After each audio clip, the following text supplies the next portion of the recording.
C'est un moment historique, n'ayons pas peur du mot, et il faut dans ces moments-là être à la hauteur de l'histoire, non pas individuellement, mais collectivement, et d'où l'importance de se réunir comme nous le faisons ce soir, avec cette perspective électorale, mais aussi en gardant le sillon que nous avons ouvert, c'est-à-dire la réflexion de fond. Sans plus attendre, je vais laisser la parole à Benjamin Morel, puisque comme Éric Lafont l'a dit, il va devoir partir. Certainement, Brice Couturier prendra la parole juste après lui, pour parler de la dimension internationale, qui est et sans doute d'autres choses, et qui est très importante. Je la reprendrai un tout petit peu après, mais surtout pour qu'il y ait des échanges entre nous. Donc, cher Benjamin. Merci, cher Jean-Michel, merci pour cette invitation. Et désolé encore une fois d'avance de vous imposer, ma voix nasillarde, comme vous voyez, je suis un peu enrhumé, et deuxièmement, de devoir vous quitter un peu plus tôt, j'avais pris des engagements en amont. Eric tout à l'heure a dit que je faisais la tournée des médias, il vous a pas dit que c'était pour faire les oiseaux de malheur. Donc je crains malheureusement de ne pas avoir de grandes nouvelles. Je propose de poser peut-être un petit point sur quelle est la situation, à la fois du point de vue électoral et puis du point de vue potentiellement demain constitutionnel, pour pouvoir qu'ensuite vos débats se fondent sur les perspectives qui, a priori, sont celles aujourd'hui qui sont un peu dans les tuyaux. D'un point de vue électoral, on a 4 scénarios. Je vais partir du plus improbable au plus probable. Le plus improbable, ce serait que le pari qui est aujourd'hui celui de la majorité présidentielle s'avère, c'est-à-dire qu'il puisse y avoir demain une nouvelle majorité composée à la fois des anciennes composantes de la majorité ensemble, c'est-à-dire Renaissance, Horizon, le Modem, et de sociodémocrates et de centre-droit, de LR, qui pourraient éventuellement rentrer dans une forme d'union nationale, de grande coalition. Pour l'instant, aucune enquête ne montre ça. On a fait des calculs un peu avec des collègues, ça a fait 150 députés à ce stade-là, bien plus. Donc, c'est pas tout à fait impossible, mais ça m'apparaît à ce stade-là fort improbable, sauf si vraiment tous les sondages se font. Deuxième scénario en termes d'improbabilité, une majorité de gauche. La gauche peut monter en termes de voix, mais il faut voir que ce qui compte dans une élection législative, c'est pas de faire 80% dans une circo, c'est de faire 51% dans le maximum de circonscriptions. Or, on a un électorat de gauche qui est très concentré géographiquement, grande ville, banlieue. Et donc, il y a beaucoup de députés nouveaux Fonds populaires qui seront élus dès le premier tour. Je peux déjà vous l'annoncer dans quelques jours, mais c'est bien pour l'honneur, pour soi, pour son ego. Ça ne sert pas à grand chose d'un point de vue électoral que d'être élu au premier tour, dans une perspective globale d'avoir une majorité. La concentration électorale de l'électorat de gauche, même en cas de croissance de son électorat, même en cas de surmobilisation de cet électorat, ne permet guère d'obtenir plus de députés. D'où le fait qu'aujourd'hui vous avez certaines enquêtes qui montrent que la gauche tutoie le RN, mais ça ne changera pas la donne en termes de pourcentage de voix. Troisième scénario en termes de crédibilité, et je développerai un peu plus ce scénario dans les conséquences politiques, constitutionnelles, c'est une majorité du Rassemblement national. Je fais encore passer en deuxième en termes de probabilité, sachant que c'est une probabilité qui grandit de jour en jour. Quand vous regardez les enquêtes, quand vous discutez avec les sondeurs, quand vous faites un peu de cuisine sur la carte électorale, vous voyez qu'il y a quand même quelque chose qui se passe.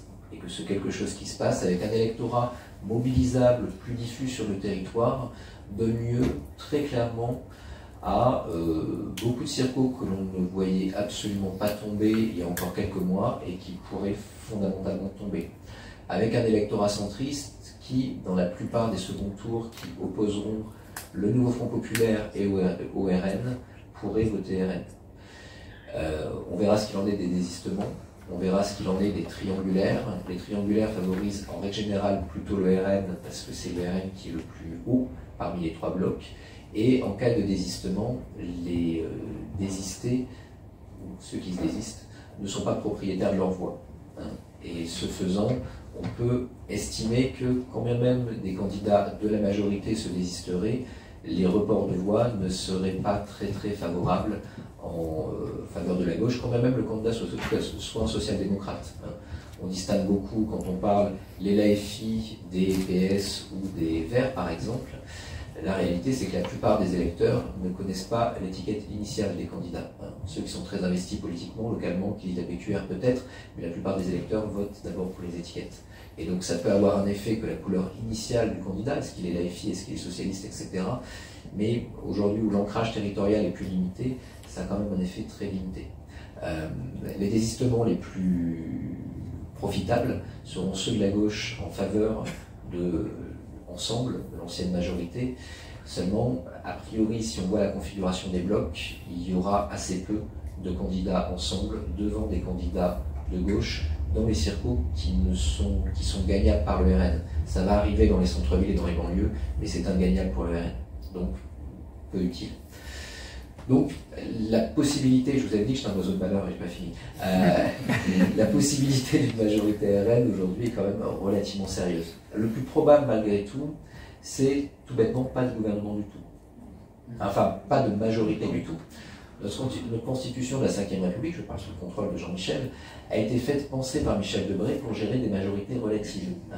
Avant 1962, il n'y a pas de majorité absolue en France. Ça n'existe pas. Ça n'existe pas. Pourtant, le mode de scrutin majoritaire à deux tours, lui, il existe. Le mode de scrutin imposé sous le Second Empire, qui était le mode de scrutin traditionnel de la Troisième République, ça ne produisait pas de majorité absolue. Donc, quand Debré, De Gaulle, mais également d'anciens présidents du Conseil de la Quatrième République, Flimelin, Mollet, eh bien, élabore le cadre constitutionnel, c'est Flimelin et Mollet d'ailleurs qui pense le 49 alinéa 3, qui a une mauvaise réputation, mais qui apparaît relativement nécessaire, ne serait-ce que pour faire adopter des budgets. Eh bien, il pense des constitutions pour gérer des majorités relatives. Autrement dit, la période 2022-2024 n'aurait pas vraiment étonné De Gaulle, Debré. C'était ce qu'ils envisageaient comme la marche normale de cette nouvelle constitution. Donc ça, on sait gérer. Ce qu'on ne sait pas gérer en revanche, c'est l'absence totale de majorité. Demain, si on a une majorité de 289 députés, RN plus l'AFI, et qu'aucun de ces partis ne peut rentrer dans une combinaison majoritaire, ce qui a priori est le cas, c'est-à-dire que les partenaires de gauche peuvent faire alliance avec l'AFI, mais ça ne sera pas suffisant, on l'a dit. Éric Ciotti peut faire alliance avec le RN, mais ce n'est pas non plus suffisant. Si jamais on se retrouve avec 289 députés, l'AFI plus RN, eh bien ça veut dire que vous nommez Jordan Bardella à Matignon, une motion de censure passe, il tombe. Que vous nommez Gabriel Attal à Matignon, une motion de censure passe, il tombe. Que vous nommez quelqu'un de la gauche, peut-être même modéré à Matignon, eh bien il tombe aussi. Donc, on a plusieurs scénarios. Je vais partir maintenant sur le volet plus constitutionnel et projection institutionnelle sur ces différents scénarios. Si jamais on n'a vraiment pas de majorité absolue du tout, j'en vois deux. Le premier, c'est le scénario qui tourne beaucoup actuellement du gouvernement technique à l'italienne, au moins pendant un temps. Le gouvernement technique à l'italienne a un avantage, c'est que en fait, les partis ne participent pas au gouvernement. Et donc on n'assume pas le bilan. Ils peuvent dire, non mais vous savez, c'est les hauts fonctionnaires, aux prochaines élections, ils arrivent vierges de tout bilan. Quant au président de la République, lui, ça lui permet de maintenir un minimum d'influence. L'idée, c'est que vous avez un gouvernement qui expédie un peu les affaires courantes et qui fait voter un budget par 49 alinéa 3, mais avec des partis qui disent « je ne voterai pas le budget, je ne suis pas responsable de la politique notamment d'austérité qui n'est pas acceptable pour un RN qui cherche à séduire les classes populaires, ni pour une grande partie de la gauche. Mais je ne veux pas rajouter de l'instabilité à l'instabilité, et ne voulant pas rajouter de l'instabilité à l'instabilité, eh bien je ne voterai pas la motion de censure qu'il y a derrière. Donc on peut faire passer un budget, on peut faire passer quelques textes d'urgence, mais le pays est au congèle pendant un an, jusqu'à ce qu'on fasse une nouvelle dissolution, potentiellement. Donc ça peut durer plus longtemps, mais a priori ce ne serait pas vraiment conseillé. L'autre option, et encore une fois je suis un oiseau de malheur, donc je vais aller jusqu'au bout, c'est que les digues sautent. L'extrême droite participe au pouvoir dans beaucoup de pays d'Europe, parce qu'avec la proportionnelle, les partis de droite n'ont pas eu le choix. Et si vous regardez le FPE en Autriche, alors Vox n'est pas encore eu d'accord de gouvernement, mais le Parti populaire était prêt à gouverner avec, la Liga, Mélanie évidemment, le Parti du peuple danois. Au bout d'un moment, les digues finissent par sauter. Au mois le 7 juillet, il est probable qu'elles ne sauteront pas.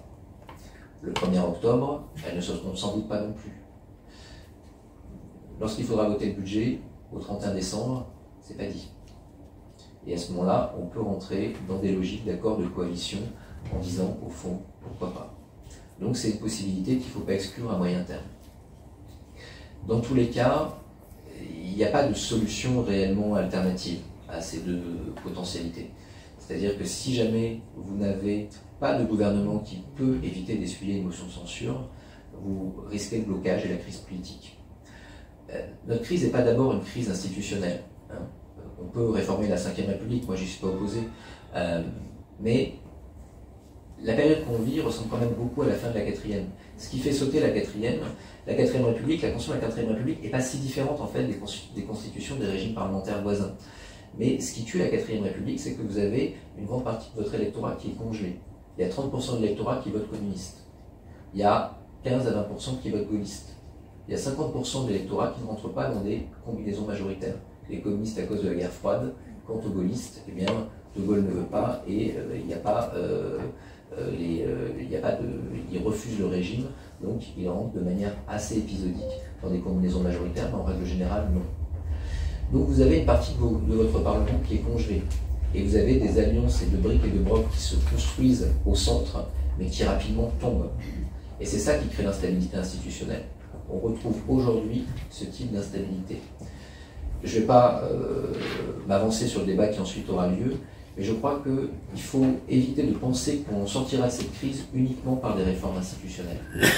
La crise n'est pas d'abord institutionnelle. Le problème, c'est qu'on a 35% de vote RN. Le problème, c'est qu'on a, alors difficilement évaluable à ce stade, mais il ne faut pas partir du résultat des européennes, participation différentielle, l'AFI pèse plus dans le paysage politique, 15% de vote l'AFI. Si vous jugez que ces deux formations sont hors du système d'alliance, le régime devient fragile. Soit vous les intégrez, soit vous les dévitalisez. Et là se pose en effet la question du programme républicain qu'on peut avancer. Je ne vais pas être beaucoup plus long, mais donc deuxième possibilité quand même institutionnelle à envisager, la cohabitation avec un gouvernement Rassemblement national. Le président de la République, en droit, a en fait des pouvoirs propres, dissoudre, l'article 16. Ce sont des pouvoirs qui sont des pouvoirs d'exception. Il n'a pas le pouvoir de gouverner. Le président en période de cohabitation a un pouvoir qui est le pouvoir que le Premier ministre veut bien lui laisser. Il lui laisse pour deux raisons. D'abord parce qu'il n'a pas le pouvoir de faire, le président, mais il a un pouvoir malgré tout d'enquiquiner, d'embêter, notamment en refusant tout un tas de choses, convoquer le Parlement en session extraordinaire, signer les ordonnances, voire même renacler sur des nominations, voire même des projets de loi, etc. On peut aller très très loin dans la capacité de blocage du président de la République. Ça ne fait pas le pouvoir du président de la Ve République, le président de la Troisième République avait les mêmes pouvoirs. Mais ce pouvoir d'empêcher oblige malgré tout un gouvernement de rentrer dans une forme de modus vivendi avec le président, s'il veut pouvoir gouverner. De l'autre côté, les cohabitations ont toujours été prises par le syndrome d'Iznogoud, devenir calife à la place du calife. Chirac voulait devenir président, comme Balladur, comme Jospin, et peut-être Jordan Bardella y pense-t-il, mais en tout cas, Marine Le Pen y pense pour lui. Donc, vous n'abîmez pas trop une fonction auquel vous aspirez vous-même. Ce faisant, en règle générale, on trouve un certain nombre de modus vivendi. Toutefois, donc je ne crois absolument pas au scénario qui serait un scénario du RN au pouvoir obligerait Emmanuel Macron à démissionner. Historiquement, déjà il y a l'article 68, là, le fait de pouvoir démettre le président, c'est totalement impraticable et ça n'arrivera pas. Historiquement, il y a deux façons de faire tomber un président ou un chef d'État. Soit vous refusez tous les gouvernements, auquel cas vous avez le choix entre l'instabilité politique ou la démission, ou vous rejetez tous les budgets, auquel cas c'est chaos économique ou démission. Le Rassemblement national, qui est dans une stratégie de crédibilisation et veut conquérir l'électorat centriste, n'a absolument aucun intérêt à jouer à ça. Par ailleurs, ça crée un précédent, et ça veut dire qu'une présidente comme Marine Le Pen pourrait subir le même sort. Donc je ne crois absolument pas à ça. En revanche, sur un certain nombre de dossiers, il peut y avoir des sujets. Si on prend notamment par exemple la guerre en Ukraine, le président a fait très peu de pouvoir en matière de défense, à part le feu nucléaire. L'envoi des troupes à l'étranger, c'est Matignon. C'est Matignon, et Noël 1999, quand Jacques Chirac dit on envoie la troupe à Abidjan et que Lionel Jospin lui dit non, eh bien on n'envoie pas la troupe à Abidjan. Le versement d'aide à l'Ukraine, c'est Bercy. C'est un décret de Bercy. Si vous tenez Bercy, vous tenez le fait de vous verser ou pas les aides à l'Ukraine. Les envois d'armes, c'est Matignon et la Défense. Si vous tenez Matignon et si vous tenez la Défense, eh bien, vous tenez la question des envois d'armes. Donc il y a des sujets qui peuvent se poser assez directement. Est-ce que le RN irait jusqu'à bloquer sur tout ça, sachant qu'encore une fois, il n'a pas intérêt à se mettre trop à dos le président, c'est une possibilité, mais il faut bien avoir conscience que ce qu'on appelle le domaine réservé, c'est une invention de Jacques Chaban-Delmas au Congrès de l'UNR de 1961. Ça n'existe pas. Le chef de l'État est chef des armées, Charles III aussi. Donc il y a un pouvoir du gouvernement qui est important. Et il ne faut pas considérer qu'en la matière, eh bien, tout reste acquis sur les domaines de souveraineté parce que le président reste en place. Je n'aborde pas la question de la démission, elle m'apparaît pas constitutionnellement pertinente, mais dans tous les cas, si on va vers une cohabitation, il faudra être extrêmement attentif parce que, de facto, le pouvoir migre de façon massive vers Matignon. Je vous ai beaucoup déprimé, j'en ai conscience. Je vous jure que je ne fais pas exprès, je fais cet effet aux gens, pourtant je fais quelqu'un de gentil fondamentalement. Mais je suis sûr que les deux conférenciers qui sont à ma gauche sauront trouver des motifs d'espoir et surtout, comme je le disais tout à l'heure, pour ressaisir la salle, pour demain construire une alternative, parce que, comme je l'évoquais également, on ne se sortira pas de cette situation sans une alternative républicaine. C'est pas par des réformes, c'est pas par un changement des institutions, c'est d'abord et avant tout par un ressaisissement politique. Et le fait que vous soyez nombreux ce soir-là me donne, malgré tout, malgré mon ton enrhumé et mon air patibulaire, fondamentalement beaucoup d'espoir. Merci à vous.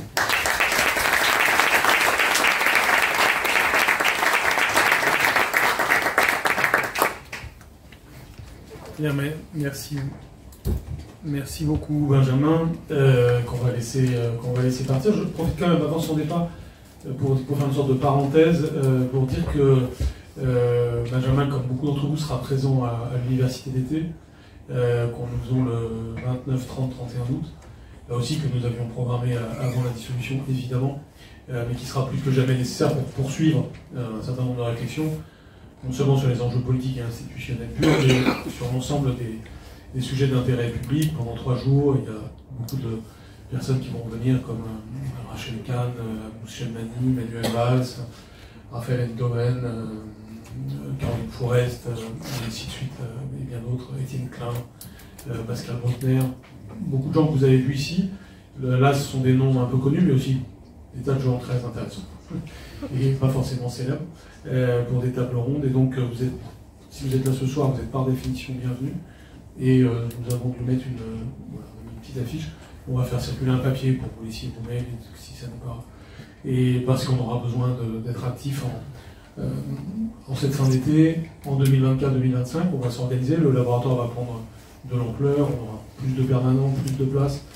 Benjamin Morel succédera à Ilana Sicurel, qui est ici présente et que je salue et remercie dans la fonction de secrétaire général. Il fera d'ailleurs c'est lui qui fera le discours d'entrée de l'université d'été sur le sujet si fondamental par rapport aux thématiques que nous abordons, qui est l'égalité des territoires et la jeunesse. Nous faisons à Autun, donc en plein milieu de territoires qui votent Rassemblement National et qui ont des problèmes de déprime démographique, économique, politique, sociale. Et nous allons traiter très fortement cette question, mais aussi bien d'autres enjeux comme l'écologie, les questions économiques, bien entendu, les questions politiques, les questions de sécurité, les questions de laïcité. Bref, toutes les questions d'intérêt public que traite déjà le laboratoire. Mais j'en profite pour le dire et pour remercier Benjamin dans la part qu'il prend à tout ça. Sans plus attendre, je laisse la parole à Brice Couturier sur un sujet qui est fondamental et qui est tellement oublié dans les débats que nous avons, qui est finalement la dimension internationale. Et dans la dimension internationale, il n'y a pas seulement qu'en pensent nos amis étrangers, les autres pays, qui est évidemment un aspect essentiel, mais d'une certaine façon la problématisation dont nous avons besoin. Parce que pendant que nous parlons de toute une série de sujets, parfois strictement électoraux même, qui sont fondamentaux, puisqu'ils déterminent l'avenir du pays, mais néanmoins, on ne peut être que frappé par le fait que certaines problématiques absolument essentielles du temps que nous vivons, je pense à l'avancée de l'intelligence artificielle, je pense aux enjeux climatiques, je pense à la guerre à nos portes, autant de sujets que nous avons traités tout au long de l'année dans nos rencontres. Ces sujets-là sont assez absents, voire parfois totalement absents du débat, et alors même que c'est eux qui déterminent pour de vrai les fondamentaux de l'évolution de notre société et de l'avenir que nous voulons pour nos enfants.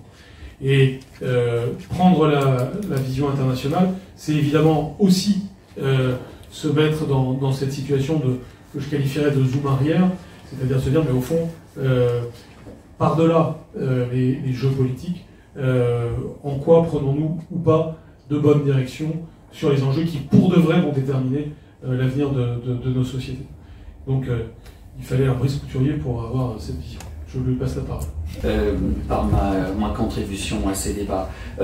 Juste, il faut quitter un peu, changer un peu de focus et monter un peu dans l'espace, regarder notre petit hexagone avec les yeux de l'Europe, voir avec les yeux du monde, et on s'aperçoit à ce moment-là que ce qui nous arrive finalement n'est pas si original, mais que ça a un impact sérieux sur l'ensemble de l'Europe. Entre parenthèses, vous avez peut-être remarqué que les fonctions, les institutions européennes n'ont toujours pas de titulaire, et elles n'ont pas de titulaire parce que tout est suspendu dans l'Union européenne à la décision des Français.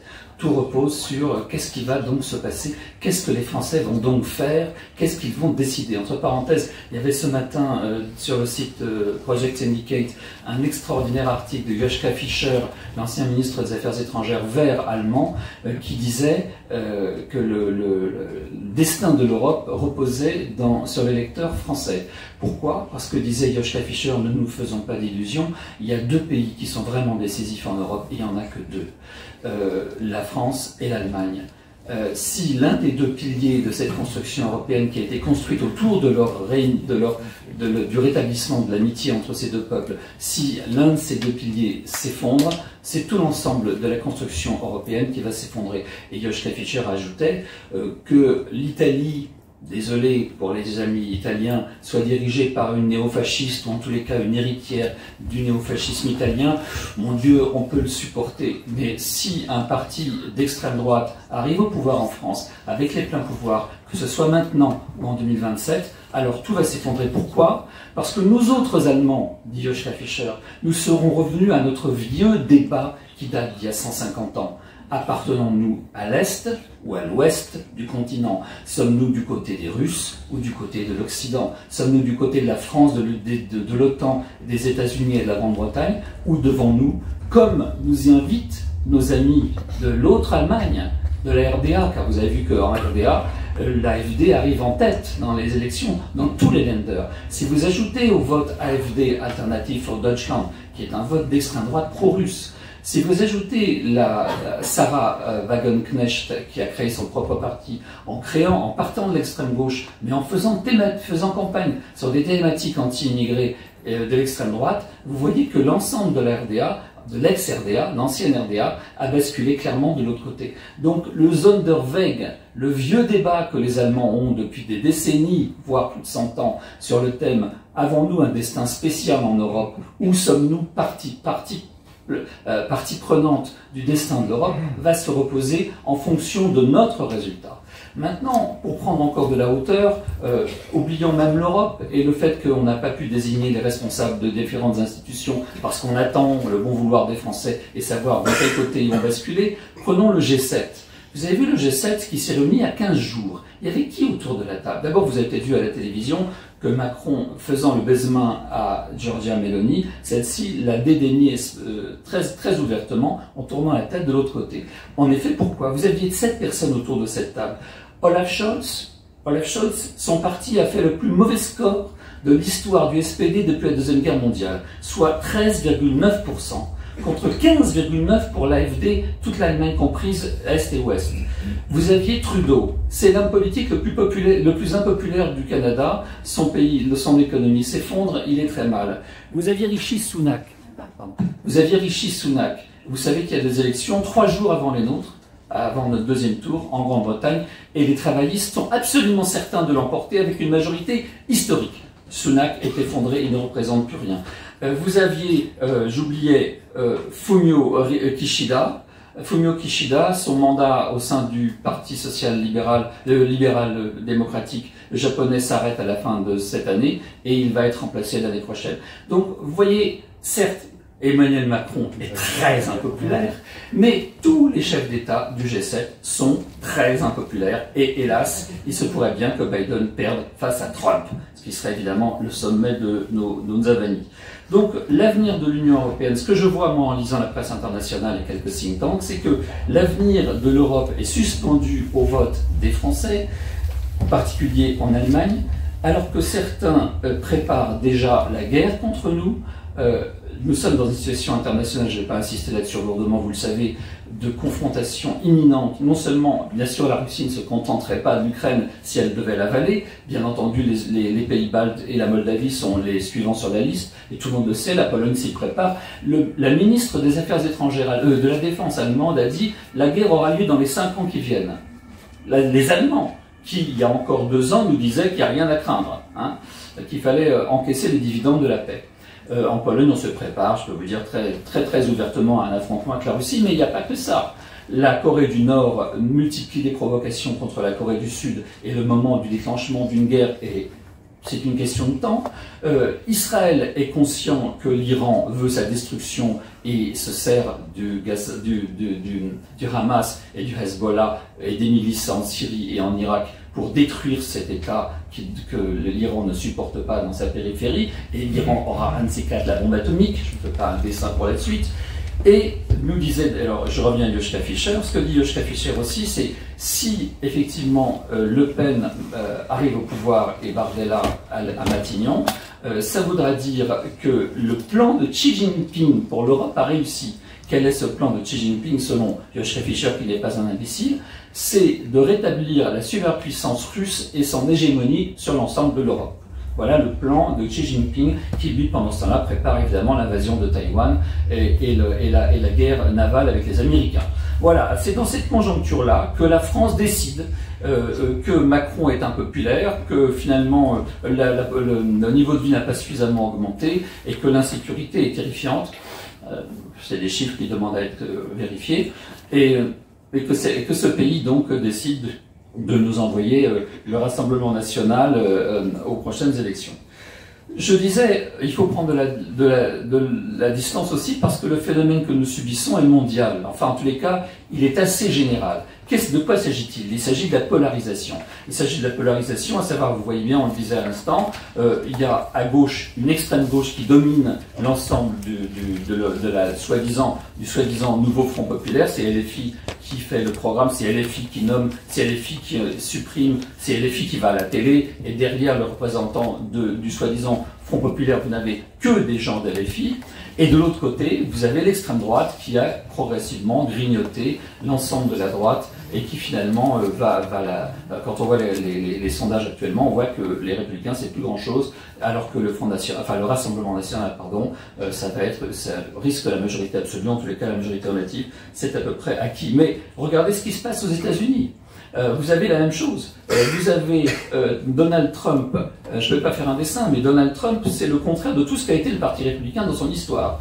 Il est protectionniste alors que les républicains étaient pro-business, il refuse les traités commerciaux internationaux alors que les républicains ont toujours été favorables au libre-échange, il est le représentant finalement des petites villes et des petites gens, des laissés pour compte de la mondialisation alors que les républicains étaient favorables à la mondialisation. Bref, vous avez là une droite qui est devenue extrémiste aux États-Unis, et il ne faut pas se cacher qu'au sein du Parti démocrate aussi, vous avez une frange wokiste, délirante, et qui certes est minoritaire au sein du Parti démocrate et surtout de son électorat, mais qui provoque évidemment en face une réaction très violente de la droite républicaine, de l'électorat de la droite républicaine, qui dit « je ne veux pas de ça chez moi ». Donc vous voyez, cette polarisation que nous connaissons ici, elle existe dans d'autres pays. Je ne dis pas qu'elle existe partout. Mais enfin, elle existe dans de très nombreux autres pays, comme on le voit à la progression de l'extrême droite xénophobe en Suède. Enfin, il y a des pays où elle recule. Ce qu'on a vu avec plaisir aux dernières élections européennes, c'est que dans les pays scandinaves en particulier, il y a un certain recul. Il y a donc une guerre culturelle et nous sommes embringués dans cette guerre culturelle entre deux extrémismes qui se combattent réciproquement.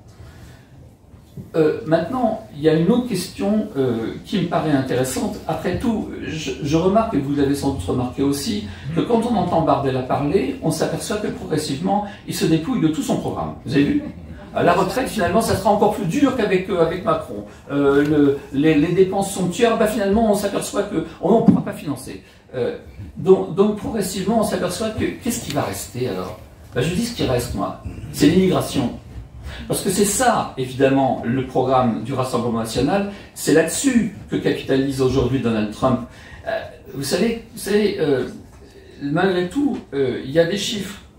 Savez-vous combien d'immigrés illégaux ont passé la frontière avec le Mexique en 2021? 1 700 000. En 2022, 2 400 000. En 2023, 2 500 000. Jusqu'en mai 2024, 1 500 000. Il est clair que la progression de l'immigration illégale non maîtrisée provoque une vraie panique culturelle dans nos sociétés.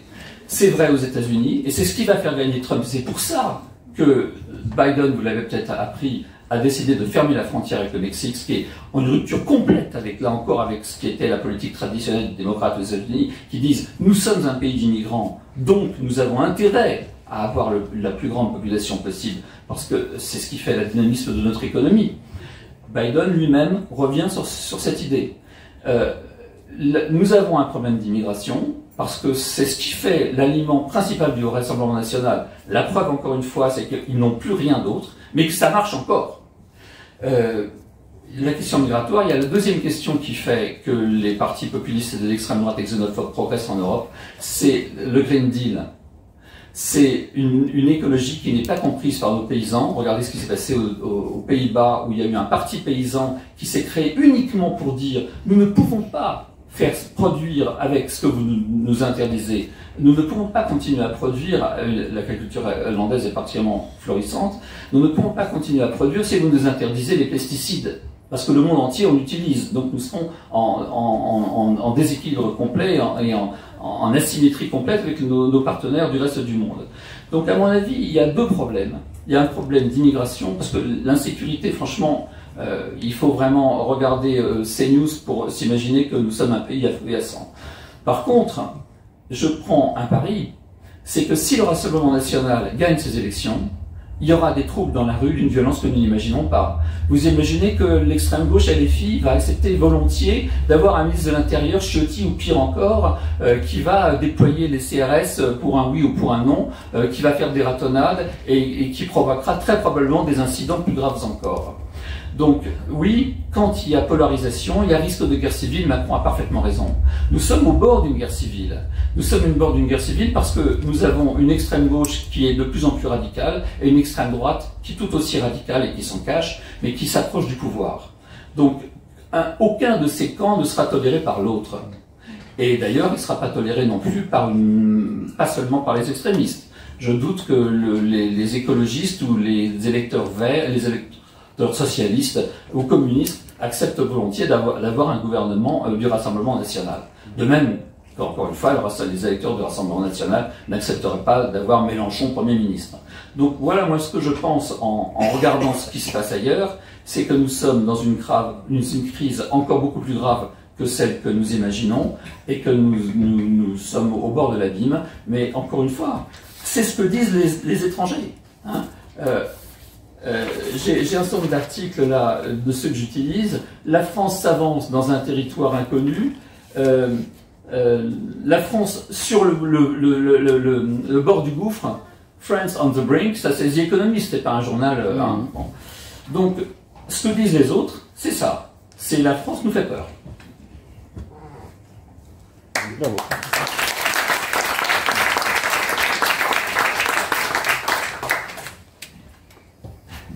Bien, Benjamin Morel avait chargé Brice Couturier de mettre de l'optimisme, et comme vous voyez, quand Raphaël dit quelque chose, Brice le fait.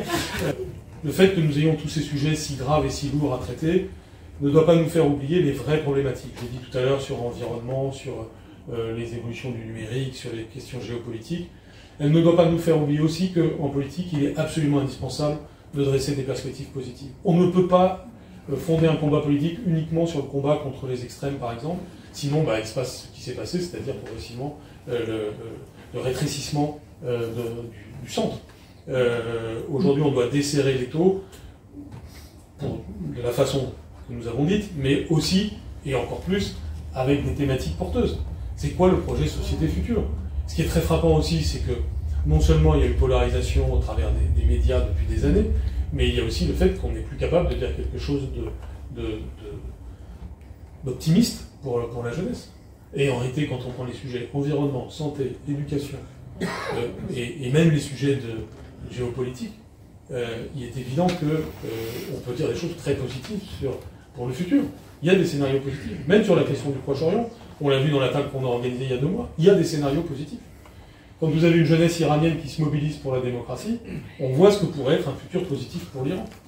Quand vous avez la jeunesse de Géorgie qui dit tout ce qu'on aurait pu dire ce soir comme idéal, et qu'elle le dit presque spontanément face au poutinisme rampant de ses dirigeants, eh bien, on a des éléments d'espoir.